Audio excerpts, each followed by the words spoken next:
जानना चाहें तो गुरु गोविंद सिंह जी के जो पिताजी थे गुरु तेग बहादुर जी, उन्होंने जब जो मुगल शासक थे वो मतलब सारे धर्मों को मुगल धर्म में कन्वर्ट होने के लिए बहुत फोर्स करते थे, तो उन्होंने इसके खिलाफ आवाज उठाई थी।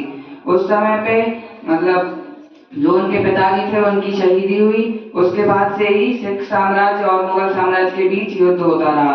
कुछ समय बाद जब युद्ध काफी ज्यादा आगे बढ़ गया था, तो जो वजीर खान थे मुगल शासन के शासक उस समय के, उन्होंने गौ माता की कसम खाई कि आप ये किला छोड़ दीजिए, हम लड़ाई यहीं पे खत्म कर देंगे। तो गुरु गोविंद सिंह जी ने कहा ठीक है, हम लोग ये किला छोड़कर चले जाते हैं। उसके बाद उन्होंने चाहा कि हम चमकौर की कच्ची गढ़ी में यहाँ से चले जाएंगे। वहां से रवाना होने के बाद एक नदी है सरसा नदी, उसके किनारे पहुंचते ही मुगल शासकों ने पहाड़ी राजाओं के साथ मिलकर वापस उनके ऊपर आक्रमण कर दिया।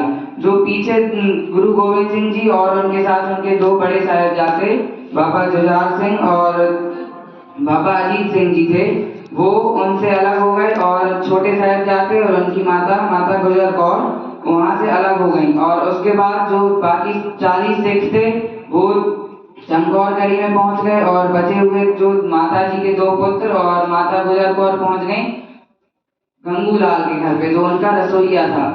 वहां पर पहुंचने के बाद उनके पास काफी धन की एक पोटली थी, तो उसे देखकर गंगूलाल की जो मन में लालच आ गया, तो रात को माता जी के सोने के बाद उसने वहां से वो पोटली उठा ली, लेकिन माता जी तो सो नहीं रही थी।